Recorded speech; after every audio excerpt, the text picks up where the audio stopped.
கர்த்தர் மோசேயை நோக்கி, நான் இஸ்ரவேல் புத்திரருக்கு கொடுக்கும் கானான் தேசத்தை சுற்றி பார்ப்பதற்கு நீ மனிதரை அனுப்பு, ஒவ்வொரு பிதாக்களின் கோத்திரத்திலும் ஒவ்வொரு பிரபுவாகிய புருஷனை அனுப்ப வேண்டும் என்றார். 17ஆம் வசனத்தில், அவர்களை மோசே கானான் தேசத்தை சுற்றி பார்க்கும்படி அனுப்புகையில் அவர்களை நோக்கி, நீங்கள் இப்படி தெற்கே போய் மலையில் ஏறி தேசம் எப்படிப்பட்டது என்றும் அங்கே குடியிருக்கிற ஜனங்கள் பலவான்களோ பலவீனர்களோ கொஞ்சம் பேரோ அநேகம் பேரோ என்றும் அவர்கள் குடியிருக்கிற தேசம் எப்படிப்பட்டது, அது நல்லதோ கெட்டதோ என்றும் அவர்கள் பட்டணங்கள் எப்படிப்பட்டது என்றும் அவர்கள் கூடாரங்களில் குடியிருக்கிறவர்களோ கோட்டைகளில் குடியிருக்கிறவர்களோ என்றும் நிலம் எப்படிப்பட்டது, அது வழப்பமானதோ இழப்பமானதோ என்றும் அதில் விருட்சங்கள் உண்டோ இல்லையோ என்றும் பாருங்கள். தைரியம் கொண்டிருந்து தேசத்தின் கனிகளிலே சிலவற்றை கொண்டு வாருங்கள் என்றான். அக்காலம் திராட்சை செடி முதற்பழம் பழுக்கிற காலமாக இருந்தது. ஸோ இந்த இடத்துல ரெண்டு பேருடைய காரியத்தை நம்ம ஃபர்ஸ்ட் பார்க்கலாம். முதலாவது, ஆண்டவர் மோசேக்கு என்ன சொல்றாரு, நான் இஸ்ரவேல் புத்திரருக்கு கொடுக்கும் கானான் தேசத்தை சுற்றி பார்ப்பதற்கு நீ மனிதரை அனுப்பு. இது ஆண்டவர் சொல்றார். நீ போய் அவங்கள அந்த தேசத்தை பார்த்துட்டு வர சொல்லு. இந்த தேசத்தை தான் அவங்க பார்க்க போற தேசத்தை தான் அவங்களுக்கு நான் என்ன செய்ய போறேன், கொடுக்க போகிறேன். ஸோ இது ஒரு பெரிய உடன்படிக்கை. யாரிடத்துல இந்த உடன்படிக்கை ஆரம்பித்தது? ஆபிரகாம் இடத்துல இந்த உடன்படிக்கை ஆரம்பிச்சது. ஆபிரகாம தான் கர்த்தர் என்ன செய்கிறாரு, ஊர் என்கிற கல்தையருடைய பட்டணத்தில் அழைத்து இஸ்ரவேலுடைய எல்லைகளுக்கு கொண்டு வர்றார். கானானுடைய எல்லைகளுக்கு கொண்டு வந்து இதைத்தான் உனக்கும் உன் பின்வரும் சந்ததிக்கும் கொடுக்க போகிறேன் அப்படின்னு சொல்லி ஆபிரகாமோடு உடன்படிக்கை பண்ணிட்டார். இந்த இப்போ நடந்து கொண்டிருக்கிற மோசேயின் நாட்களில் நடந்து கொண்டிருக்கிற காரியத்தை ஆபிரகாமுக்கு என்ன செஞ்சிட்டாரு, சொல்லிட்டாரு. அப்போ தேவன் அந்த உடன்படிக்கையில் உண்மையுள்ளவராக இருக்கிறார் அப்படிங்கிறத எகிப்தின் விஷயத்தில் அவங்க பார்த்துட்டாங்க. அங்கே பார்வோனுடைய இருதயம் கடினப்பட்டிருந்தது. கர்த்தர் அவர்களை விடுதலையாக்கி கொண்டு வந்துட்டார். இப்போ ஆண்டவர் ஒரு 12 பேரை அனுப்புறார். கோத்திரத்துக்கு என்ன செய்ய ஒருத்தனை அனுப்பு. ஏன்னா நாளைக்கு யாருமே என்ன செஞ்சிடக்கூடாது, மிஸ் பண்ணிடக்கூடாது. ஏன்னா 12 கோத்திரம் தான் இதை பிரிச்சுக்க போகிறாங்க. ஸோ அவங்க போய் பார்க்கட்டும் அந்த தேசம் எப்படிப்பட்டது, அந்த கானான் எப்படி இருக்குது, எங்கே செட்டில் ஆகலாம், யாருக்கு எங்கே எடுத்துக்கலாம், எல்லாத்தையும் நீ போய் பார்த்துட்டு வா அப்படிங்கிறார். இது ஆண்டவர் சொன்னது. ஆனால் மோசே இந்த 12 பேருக்கு என்ன சொல்லி அனுப்புறாருன்னா ஒரு பெரிய லிஸ்ட்டே சொல்கிறார். நீ இந்த மலையில் இப்படி ஏறிப்போ, தெற்கே ஏறிப்போ, அங்கே குடியிருக்கிற ஜனங்கள் யாருன்னு பாரு, அவங்க எப்படிப்பட்டவங்கன்னு பாரு, அவங்க எப்படி குடியிருக்கிறாங்கன்னு பாரு, நிறைய டீட்டெயில்ஸ்லாம் கொடுத்து அனுப்புகிறார். இதை வெளிப்பிரகாரமாக பார்க்கும் பொழுது இது என்ன சொல்லுது, அவங்க யுத்தம் பண்ண போகிறாங்க. அப்போ அங்கே எப்படி இருக்குது, அங்கே அந்த பட்டணம் எப்படிப்பட்ட பட்டணம், அந்த சூழ்நிலை, அங்கே வாழ்கிற ஜனங்கள், இதெல்லாம் இயற்கையாக நடக்கிறதா. பட் ஆனால் ஆண்டவர் சொல்லும்போது தெளிவாக சொல்கிறார், அதை போய் சுற்றி பார்த்துட்டு வாங்க தான் சொன்னார். ஆனால் மோசே கொஞ்சம் டீட்டெயிலாக சொல்லி அனுப்புகிறார். இது சரியா தப்பா அப்படின்னு சொல்லி எனக்கு தெரியல. ஆனால் இது படிக்கும் பொழுது எனக்கு இதில் ஒரு சின்ன வித்தியாசம் இது பண்ணுது. ஆண்டவர் சொல்லியிருக்கலாம், இத்தனை விஷயத்தை ஆண்டவரே சொல்லியிருக்கலாம், என்னென்ன விஷயத்தை பாரு. ஏன்னா ஆண்டவர் நிறைய டைம் டீட்டெயிலாக சொல்கிற ஆண்டவர் தான். அந்த பஸ்காவை கொண்டாடும் போது அந்த பஸ்கா எப்படி கொண்டாடணும் அப்படிங்கிறத சொல்கிறாரு. அப்போ இங்கே இஸ்ரவேலுக்கு அனுப்பும் பொழுது கானானுக்கு அனுப்பும் பொழுது கர்த்தருக்கு இதெல்லாம் தெரியுமா தெரியாதா? ஆனால் கர்த்தர் சொல்லலை, நீ போய் தேசத்தை சுற்றி பார்த்துட்டு அதோட முடிச்சிடுற ஆண்டவர். ஆனால் இங்கே மோசே ரொம்ப டீட்டெயிலாக என்ன செய்கிறாரு, சொல்லி அனுப்பிச்சிடுறாரு. நீ என்னென்னலாம் பார்க்கணும் அப்படிங்கிறத சொல்கிறார். அதில் சில நல்லதும் இருக்குது, சில கெட்டதும் இருக்குது. அதை நம்ம தொடர்ச்சியாக நம்ம பார்க்கலாம். ஸோ இவங்க எல்லாம் போகிறாங்க. போயிட்டு 12 பேர் ரிட்டர்ன் ஆகுறாங்க. என்னாகமம் 13ஆவது அதிகாரம் 25ஆவது வசனத்தில் நீங்கள் வாசிக்கும் பொழுது, அவர்கள் தேசத்தை சுற்றி பார்த்து 40 நாள் சென்ற பின்பு திரும்பினார்கள். அப்போ நல்ல தேசத்தை அவன் என்ன செஞ்சுருக்கிறான், சுற்றி பார்த்துருக்கான். 40 நாள் இவங்க பிரிஞ்சு போய் அங்கங்கே ஒவ்வொருத்தர் ஒவ்வொரு ஏரியாவுக்குள்ளே போய் என்ன செஞ்சுருக்கிறாங்க, எல்லாத்தையும் நல்லா க்ளீனாக வாட்ச் பண்ணியிருக்கிறான். ஒன்று கூட என்ன செய்யலை, மிஸ் பண்ணல, அவ்வளோத்தையும் சுற்றி பார்த்துட்டு வந்திருக்கிறான். அவர்கள் பாரான் வனாந்தரத்தில் இருக்கிற காதேஷுக்கு மோசே ஆரோன் என்பவர்களிடத்திலும் இஸ்ரவேல் புத்திரராகிய சபையார் எல்லாரிடத்திலும் சேர்ந்து அவர்களுக்கும் சபையார் அனைவருக்கும் சமாச்சாரத்தை அறிவித்து தேசத்தின் கனைகளை அவர்களுக்கு காண்பித்தார்கள்.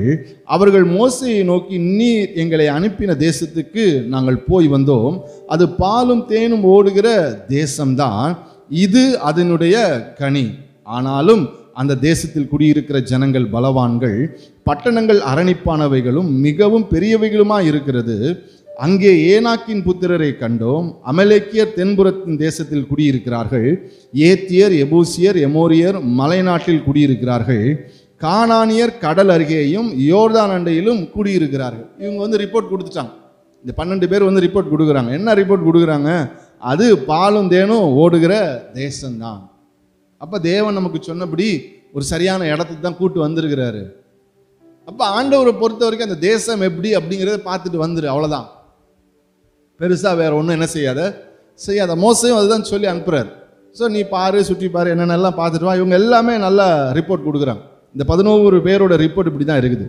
ஸோ யார் யார் எங்கே இருக்கிறா, எல்லா லொக்கேஷன் எல்லாத்தையுமே இவங்க என்ன செஞ்சுட்டாங்க, சொல்லிட்டாங்க. 13:30 நீங்கள் பாருங்க. அப்பொழுது காலேப் மோசேக்கு முன்பாக ஜனங்களை அமர்த்தி, நாம் உடனே போய் அதை சுதந்திரித்துக் கொள்வோம், நாம் அதை எளிதாய் ஜெயித்து கொள்ளலாம் என்றான்.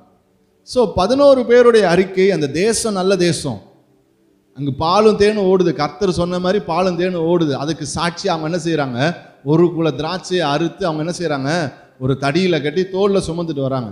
ஆனா இந்த இடத்துல காலேபோட அறிக்கையை பாருங்க, நாம் உடனே போய் அதை சுதந்திரித்துக் கொள்வோம், நாம் அதை எளிதாய் ஜெயித்து கொள்ளலாம். மோசேக்கும் இஸ்ரவேல் ஜனங்களுக்கு தேவையான ரிப்போர்ட் என்ன, இதுதான்.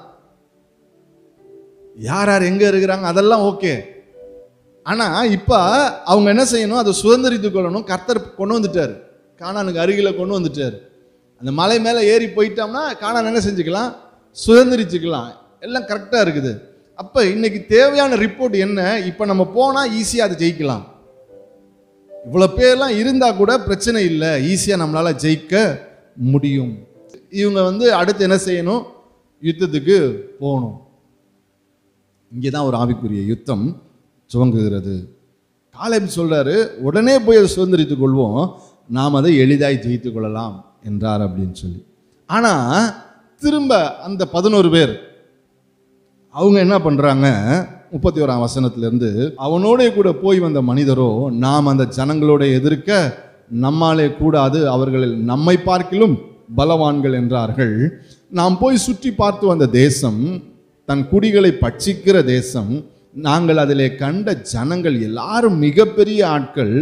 அங்கே ராட்சச பிறவியான ஏனாக்கின் குமாரராகிய ராட்சசரையும் கண்டோம். நாங்கள் எங்கள் பார்வைக்கு வெட்டி கிளிகளைப் போல இருந்தோம், அவர்கள் பார்வைக்கும் அப்படியே இருந்தோம் என்று சொல்லி இஸ்ரவேல் புத்திரருக்குள்ளே தாங்கள் சுற்றி பார்த்து வந்த தேசத்தை குறித்து துர்செய்தி பரம்ப செய்தார்கள். அங்கே ஏனாக்கின் குமாரராகிய ராட்சசரை கண்டோம், நாங்கள் எங்கள் பார்வைக்கு வெட்டுக்கிளியை போல இருந்தோம், அவர்கள் பார்வைக்கு அப்படிதான் இருந்தோம்.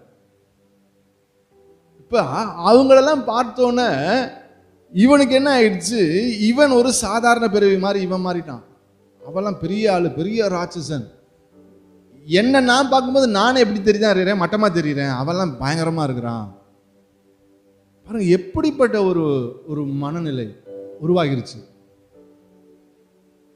அப்ப காலேப் மாத்திரம் எப்படி சொல்றான், நம்ம இப்ப அதை எளிதா பிடிச்சுக்கலாம், உடனே நம்ம என்ன செய்யலாம், யுத்தத்துக்கு போலான்னு எப்படி காலேபால சொல்ல முடியுது? அவனும் அவங்க கூட தானே போறான், அவனும் அங்க நடந்தது எல்லாத்தையும் தானே பார்க்கறான், அங்க இருந்த ஜனங்களை பார்க்கிறான். அப்ப இந்த காலேபுக்குள்ள எப்படி இப்படிப்பட்ட ஒரு எண்ணம் வருது, இந்த 11 பேருக்குள்ள ஏன் இப்படிப்பட்ட ஒரு எண்ணம் வருது? அட்லீஸ்ட் ஒரு 50-50 6 பேர் இருந்தா கூட 6க்கு 6 அப்படி கூட இல்லை, 99-1 அப்படிதான் இருக்குது. இன்னைக்கு பிரியமானவர்களே, நம்முடைய வாழ்க்கையிலும் இப்படிப்பட்ட சூழ்நிலை, நம்ம சில நேரம் காலேபா இருக்கிறோம், சில நேரம் மற்ற 11 போல இருக்கிறோம். வசனங்களை வார்த்தைகளை கேட்கும்பொழுது நமக்குள்ள ஆஹா அப்படிங்கிற ஒரு பெரிய வைராக்கியம் வந்துடுது. ஆனா அதெல்லாம் கேட்டுட்டு வீட்டுக்கு போய் அந்த ரொட்டீன் லைஃப்குள்ள வந்த பிறகு நம்ம இந்த 11 பேர் போல நம்ம மாறி விடுகிறோம். நாமளே நம்மளை ரொம்ப அண்டர் எஸ்டிமேட் பண்ணி கொள்கிறோம். இது பிசாசுடைய ஆவிக்குரிய யுத்தத்தில் இது ஒரு பெரிய தாக்குதல். நம்மளை நாமே மட்டமா எண்ண வைக்கிறது.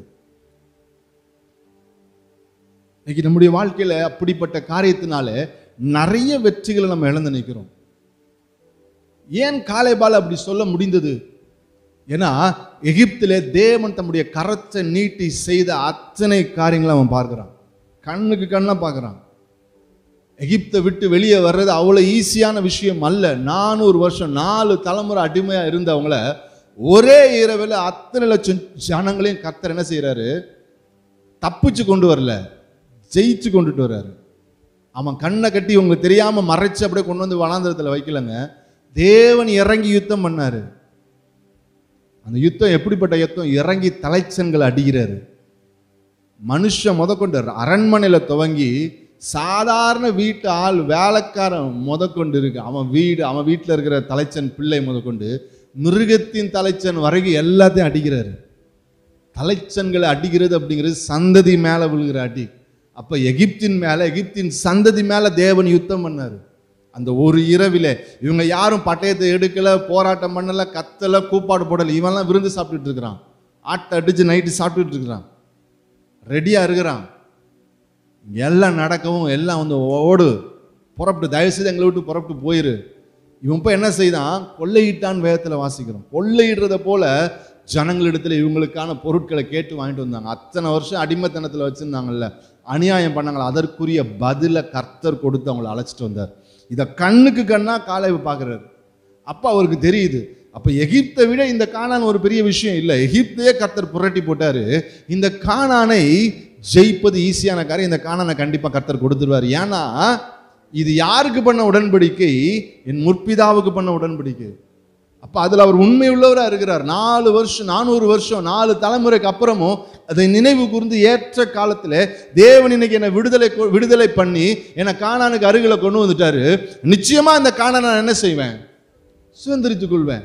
அப்போ அவனுக்குள்ள அப்படிப்பட்ட ஒரு விசுவாசம் இருந்தது. ஆனால் மற்ற 11 பேர் இப்போ எகிப்தை மறந்துட்டாங்க. வனாந்திரத்தில் நடந்து வந்தப்ப அமலேக்கியருக்கு நடந்த விஷயத்தை மறந்துட்டாங்க. இப்போ அவங்க கண்ணுக்கு முன்னாடி இருக்கிறதெல்லாம், அமலேக்கியன் இருக்கிறான் தெற்குல, ஏனாக்கின் புத்திரர் இருக்கிறான், அவன் ராட்சசன் மாதிரி இருக்கிறான், கானானியர் கடற்கரை ஓரமாக இருக்கிறாங்க.